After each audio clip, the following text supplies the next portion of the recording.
On dit El Rakoum, ça signifie le Dieu compatissant. Nous allons parler sur El Rakoum. Et El veut dire tout simplement Dieu. On dit El Rakoum, ça signifie le Dieu compatissant ou Dieu de compassion. Le Dieu de la Bible, il est le Dieu de compassion. Nous lisons Exode 34, 6 jusqu'à 7. Bien-aimé, dans ce verset, Dieu est en train de se révéler à Moïse comme le Dieu compatissant. Parce que quand Israël avait fait les veaux d'or, le Seigneur avait décidé de ne plus marcher avec eux. Mais quand Dieu avait dit ça à Moïse, Moïse avait imploré Dieu et Dieu s'est révélé à Moïse comme le Dieu miséricordieux, le Dieu compatissant, comme El Rakoum. Avant de parler sur le Dieu compatissant, on va parler sur le Dieu miséricordieux. Le mot miséricordieux signifie pardonner facilement ou une personne qui pardonne facilement. S'il y a des choses que tu peux bénéficier lorsque tu t'approches de Dieu, c'est un pardon facile. Le pardon facile, c'est la nature de Dieu. Il y a des choses que Dieu peut te donner sans pour autant gêner, sans pour autant aller à la montagne, faire des offrandes. C'est de t'accorder le pardon. On avait lu Matthieu 9, versets 2 à 6. Dans ce verset, la Bible dit qu'on avait amené à Jésus un homme paralysé. Et quand Jésus a vu leur foi, il a dit au paralytique, « Prends courage, tes péchés sont pardonnés. » Mais quelques maîtres de loi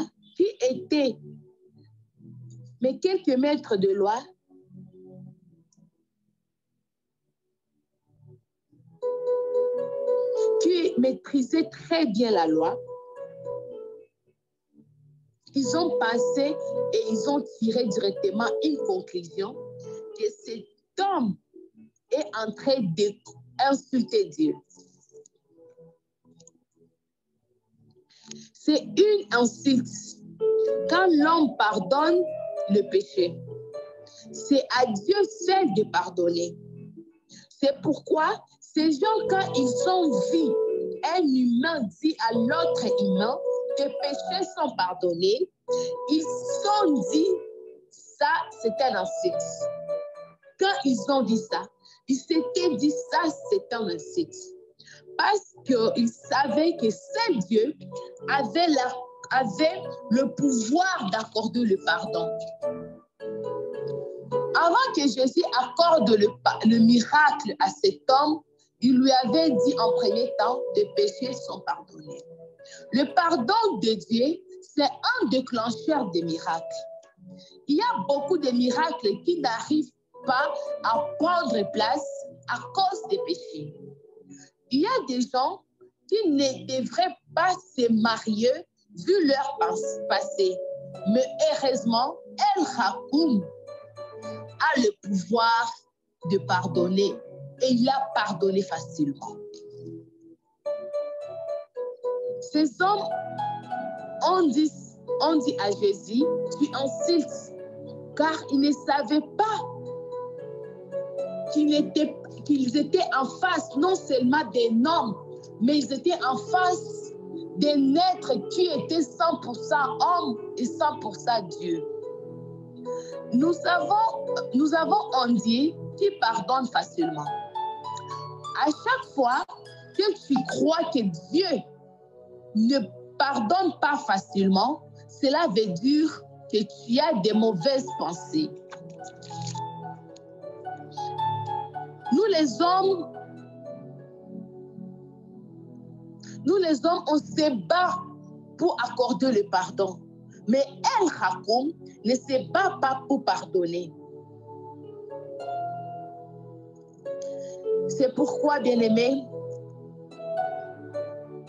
un tel Dieu mérite que nous puissions lui dire merci chaque jour. Le verset 5 nous dit, qu'est-ce qui est facile de dire, tes péchés sont pardonnés, ou de dire, lève-toi et marche? Eh bien, vous devez le savoir que le Fils de l'homme a le pouvoir de pardonner le péché sur la terre. Aujourd'hui, je sais que Jésus de Nazareth a le pouvoir de pardonner les péchés sur la terre. Aussi longtemps que je suis sur cette terre, il exercera son pouvoir sur moi. Bien-aimés, lorsqu'on parle de la facilité, la chose sera toujours facile si elle est faite dans les normes. Papa, vous avez donné l'exemple là, vous arrivez chez vous, vous ouvrez la porte facilement et qu'en sais-je.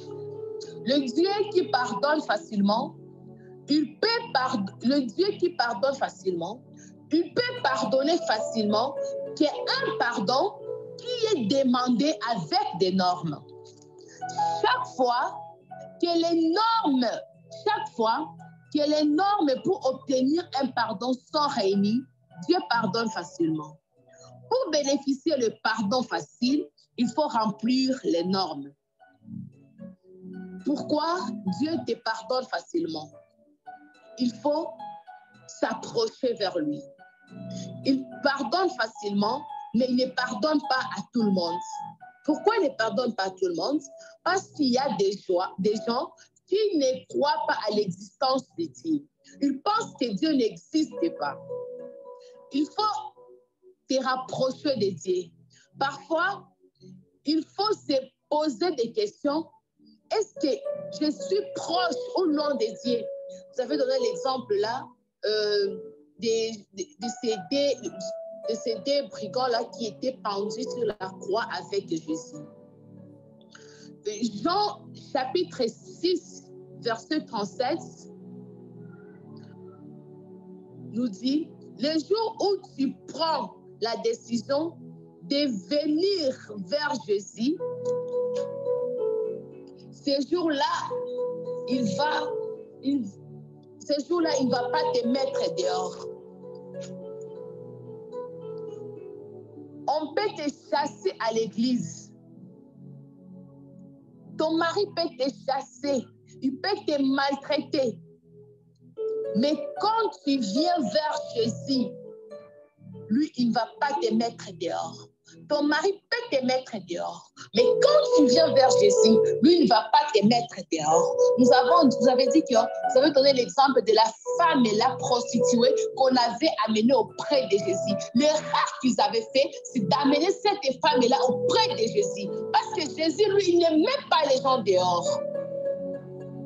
On a lu Psaume 130, versets 3 à 4.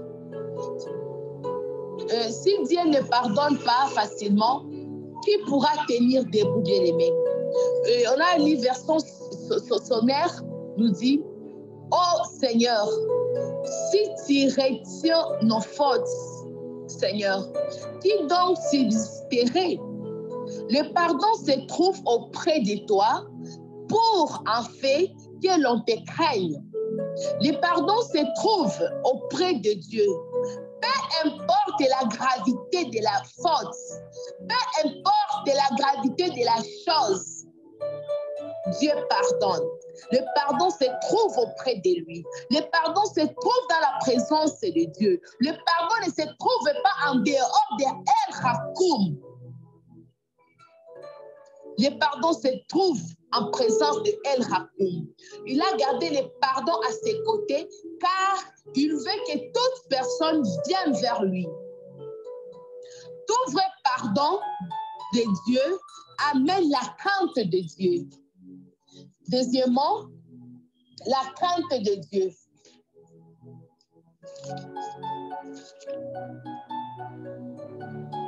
Deuxièmement, on voit la crainte de Dieu. Tu ne peux pas commencer à craindre Dieu si Il ne t'a pas pardonné. Amen. Merci, papa.